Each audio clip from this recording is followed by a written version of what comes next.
questions, and this is really the meat, this is the fun stuff. This is where we're going to start to identify the positive school-wide behavior expectations.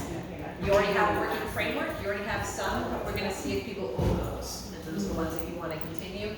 And then you guys are doing some work this week. I know you're presenting a slide deck to the staff during orientation. That's when you're going to work on your bio. Surprise! No, I'm kidding. Right. I was in there, we were gonna dance, but I figured I wouldn't do that. All right. So first, let's just take a look at these school rules. This is from another school. There are actually some rule signs like this, and I'm just wanting to know what people notice about these school rules. What do you notice when you look at it? This is like coming down a stairwell into a room. I just see no, no, no, no, no. Yeah. How's that feel? Negative. What is yes? It's negative, it doesn't feel. Yeah. Just like the purpose statement, we want this to be positive and stated. Anything else that you notice about that sign? It's crooked. Yeah. That bothers me.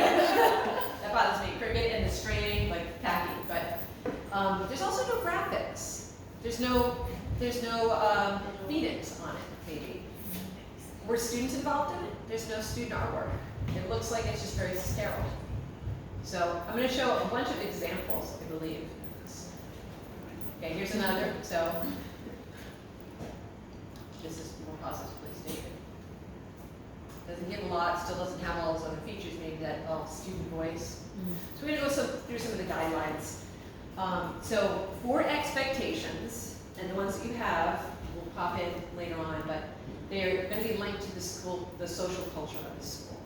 What does it mean to be a Lima educator, a Lima staff person, a Lima student? Like, is there a culture? Is there a feel to it? Is it in multiple languages that are reflected in your school? Is it reflective of the value set that this school holds? So you really want to make sure that there's an appropriate contextual and cultural fit. And you get that by having input from your stakeholders, your families, your students, your educators at the school. Is it considered of social skills that already exist? You already have some social skills that you're working on. What does it take for students to be successful in their behavior and in their academics? Are there some skills that are already existing that maybe you want to include in this? You don't want it to be too many. There's like sometimes, in some of your documents, there's so much that it's hard to understand. You want to keep them short and sweet. No more than, it says no more than 5. 3 to 4 is really kind of a good spot to be in. 1 to 3 words. You want everybody to be able to understand it, kind of like the universal design for learning. You want everybody to be able to understand it. One of the things I really liked about going through the Google slide deck that you have for Lima is that you have a lot of pictures in addition to words. So that's really great because everybody can kind of see and understand contextually what it looks like. So some of the education in the bathroom, there's clear pictures of putting a toilet seat down. They're probably big. Positive and stated, can't say that enough. In support of academic achievement. The end goals here are that our students are successful in their behavior and in their academics. We know the foundation of having good social skills and good social emotional behavioral skills is really what's going to position them for success for learning. They're going to have those skills where they can sit and respect one another, that they can have the materials ready to go, that they are respectful and quiet and ready to learn, you know? Because if you don't have the behavioral piece, you're not going to have the academic piece. Are they comprehensive enough in scope? If it's be respectful, that's pretty broad, so you probably can have a lot of things underneath it, and they be respectful in a cafeteria, in a classroom, in a bathroom, when you're on a field trip, in the school library. You can be broad and may have contextual fits. Are they mutually exclusive? You don't want to have a lot of overlap in your expectations, so each one should stand out on its own. So here we go. We're going to be constantly coming back to this buy-in and agreement. So this group is working on this stuff over the summer, but it's not just that you're going to leave. You're going to have this document ready, and then people are just going to swallow it. Like, you really want people to put in feedback. You want people to own this stuff at the end of the day. You want your students to own it too. So you want to present this stuff not only to the faculty and staff, but also to the students. As you're going through these agreements, are they agreements that are easy for educators to adhere to? You don't want to pick some things that are way off and folks might have a reaction to. You want of stuff that's universally approved by your educators. You want to include procedures for informing others, the family, community, district administrators, substitutes. You're going to have, I know that there's talk of a binder, but when you have substitutes come in, like, are they available for your substitutes? If they're talking the same language to the students, it will help them in maintaining behavior in their classrooms as they're substituting. What does that look like? What are the procedures going to be? Is it regular beginning every year? Kristen had that slide up earlier and had January, February, March. Is it going to be when students come back from break? You're going to have procedures for informing family, reminders for everybody. We also include procedures for providing instruction to new faculty and staff and students. Onboarding. Sometimes a new student comes in, maybe they have a buddy that they're assigned to, so the student may want to walk around and kind of tell them the culture of the school. Go over and have them point out some of the signs that you'll have up around your expectations. Same with educators. Schedule continuous evaluation of effectiveness, efficiency, and relevance. That's like when you come together in your monthly meetings, you're always kind of continuously improving. Geez, it doesn't seem like kids understand what responsibility means. I think we're going to have to evaluate how we teach it, how we define it, how we define it in different contexts. So they need to definitely be things that you're looking at. Is this working? This doesn't seem to be working. You can talk about that in your meetings. That's part of your evaluation. You're going to have the data to evaluate as well. When we talk about the TFI, the Tiered Fidelity Inventory, so we're going to start with that on Tier 1, and we're going to look through that. You guys are going to come up. You're not going to be zeros. You're going to have some peppered 1s and 2s throughout your evaluation, but you're going to look at that, and then you'll look at it the following year, or maybe in the spring. And then when you want to progress monitor, you can always do sections of it. We can also do a TFI walkthrough. So that is where we would come in and randomly sample educators and students to see what they know. We're looking for about 70% of kids could say to us what the expectations are. The teachers would be able to do the same. That's your school-wide. That's everybody being on the same page. That's, you guys know what that looked like, but I read it. Yeah, it's using the same language, like, and our people addressing things the same way. Our staff aware of the procedures, you know, it's all that. Tiered Fidelity Inventory. And that's one of many fidelity measures. There's a lot of other ones. There's, it's just, are we doing what we said we were going to do? Right. Are we doing what we said we were going to do, and are we measuring it, and are we looking at it regularly to monitoring it over time? That's really what you want to be doing. And that you'll get great results. It's not going to be the only measure. You're going to look at your survey works data. You're going to look at your staff surveys. You're going to get input from students in other ways. But that Tiered Fidelity Inventory is something you can come back to. It's validated, it's reliable, there's a national database of it. Chris and I both have access to the PBIS assessment page, so your stuff will go into the national numbers. And it gives some great means and stuff, so it'll be really helpful. So I'm sorry to interrupt, the TFI would be something that RIDE supports with? So it can happen a lot of ways. It's good to have an external person come in, but this team will also have the skills to be able to look at that as well over time. Okay. So we can do a walkthrough. Yeah. No, just because I find that piece of it is so important, and gets sort of put to the side. I was glad to see there was throughout the year because a lot of things happen. Right. So if we get support with that. Yes, and I can tell you, this team right here, even as large as it is, could do a TFI in under half an hour. So it's not something that's really cumbersome, and again, you can do sections of it. You can do Tier 1. Maybe your advanced tier team would want to look at the advanced tiers. We'll hold that not for this year probably, but for a later time to get a good baseline, and then you can monitor over time. It's great, and it's nationally honed. I do think What's valued is measured.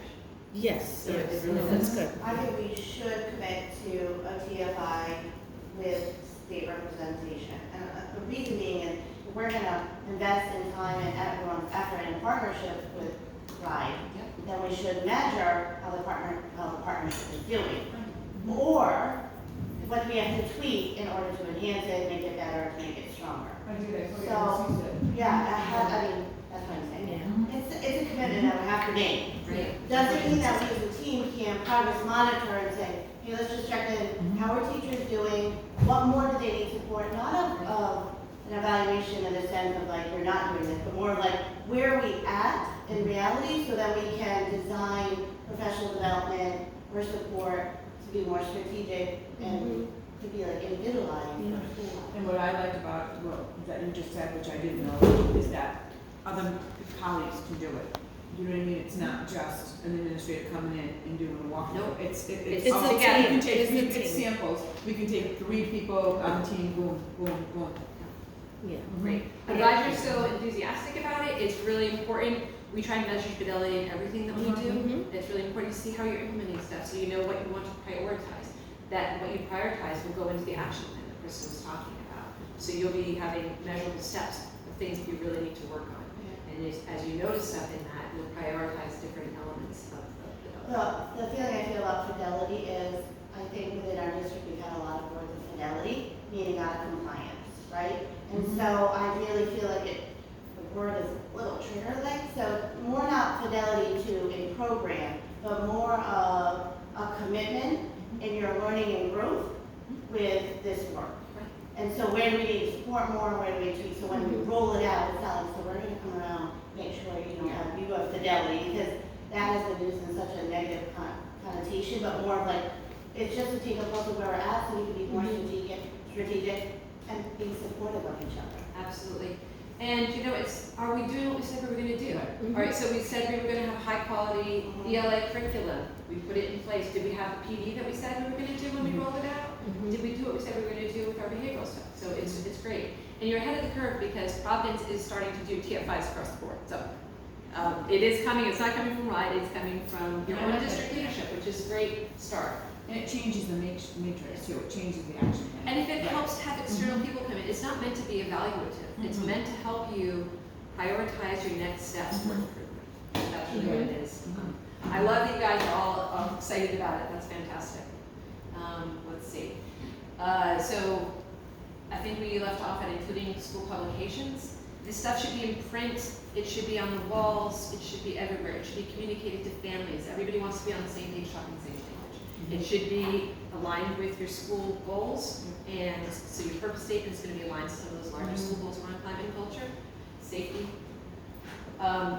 We've talked about this contextually, culturally appropriate for the age, the level, the languages, the people that make up your school. Is it representative? The TFI actually has a fantastic cultural guide that comes along with it, and they are redoing the TFI. They have new versions coming out. It's validated tools, so they're going through a process right now, but they've incorporated a lot of more equity concepts, cultural relevance within it, so that when you're measuring it, you're getting those pieces as well. But right now, there's another guide that goes along with it. We're going to be examining disaggregated data to ensure the implementation of each feature works for all subgroups of kids. So you're going to find when you look at your school-wide data, whether it's your behavioral data, your office discipline referrals, your ELA data, your attendance data, there's going to be differences in different populations. It could be a grade level. It could be by race or ethnicity. You're going to notice that sometimes there are populations that aren't thriving. So that's something that your school-wide team is going to look at in a disaggregated way. You're not going to look at it student by student. You're going to look at it by disaggregated data because it's a school-wide issue. So then you want to figure out what you can put in place to address that. These should look familiar to some degree. These came from the Charles N. Ford stuff that was in your climate and culture folder, your Google Drive. So be ready, be responsible, be respectful, safe. I couldn't pull a B in there. I'm sure there's supposed to be a B. Again, you've got pictures. They're representative of multiple races and ethnicities. Not language yet, but these are what sort of is in place. Do they look familiar? They're broad. We're going to operationally define these much more clear. Here's some examples of some other school-wide expectations from other schools around the nation. These are nice. You can see little pieces of this that really bring out the local fit. So my daughter goes to Wickford schools. All Wickford schools have a category on them. There's Pumas, and then the classes use that as well. So the kids understand it. They brings them that culture, that sense of connectivity. Hey, we're all Pumas or whatever. I guess it's a bark is a dog, not a cat. So there's my knowledge of animals, but whatever it is. So your Phoenix motive is something that you might want to incorporate in this. It's great to also have kids get involved in this. Kids' voice, kids' choice, and all of the signage that you may have. Any other notices about what you're seeing on this, with some of these examples? I think I like the one that says care, Yeah? because it just gives it a little more. There's a little more to it. Yeah. And it's nice that they connected into the word, you know? Yeah, and it's almost like, it's like characteristics, right? Like it has that piece of Yeah. it, not just like rules. Right. It gets to the skills, Yeah. values that you have. Right, the values. Yeah, and that's why I think this works, moving away from being respectful. It was more like, what are some character building traits that we want to model, promote, and just to be Yeah, for our whole members, community. people. Mhm. So like, I would say like, care for your community. What does that mean to care, like clean your classroom? Yeah. What does that mean about when someone by themselves at the lunch table and they're feeling sad, what does that look like to care for your community? So more of like values and character traits Yes, the rules. that Mhm. you can grow within a community, just a good community member. Seems like it's kind of universal how folks are feeling about the traits, that's great. Yeah, and it's great because when we talked about earlier, it also connects the academics to excellence. What does that look like, you know, being prepared for your learning day? Challenging yourself to be the best that you can as a person in your value set of kindness or caring or whatever it's going to be, but also in your respect for your own learning. Mhm. Taking risks, like those are the things. Here's some other, this is an example because it has a nice language representation here. You want to look at your demographics and really find out what are the languages spoken here at Lima Elementary, and then make sure it's part of this. All right, so we're going to get into it. This is going to be the fun part. We're going to be drafting school-wide expectations. You're going to be adding the items to your action plan as we go through. There are a few paper copies out here. We will have it also shared on, did you get on the internet? No, I can do that. But, so we'll have it, and so as you're jotting things down today, you should have one action plan, not multiple action plans that we can consensus on. And then you'll review those action items probably in the monthly or bi-weekly meetings. And I think you already said this too, when we're thinking about it, when we're thinking about, like, for example, respect, how do we teach that? Because all of this stuff has to be taught into. It's not gonna be, oh, they know, kids know what respect is. And like what you just mentioned is, what does respect looks like universally? It might look a little bit different in each area, like when I go to gym, but universally, it's the same. So when you think about what you're drafting, just how would we teach that? And again, how would we monitor that? So we're going to be working on the behavioral expectations today. We're also going to be working on that behavior matrix, which is going to have the context that you just described. What does it look like here? And then we're going to be working on sharing with you some lesson plans that you can do around each of the behavioral expectations so that you're actively teaching. Children learn behavioral and social skills just like they learn academics. So they need to be taught, they need to be practiced, they need to be prompted, they need to be evaluated. So we're going to be going through all of those pieces. And we have community schools, we have that program as well that some of us utilized last year, and we're really gonna move forward using that again because it's not in depth, but it gets you going. It gets those conversations happening and how to really teach into these ideas. All right, so I think that we're actually going to break into some groups here, and we're just going to do some brainstorming before we get into actually writing them down. So we're at 2 tables.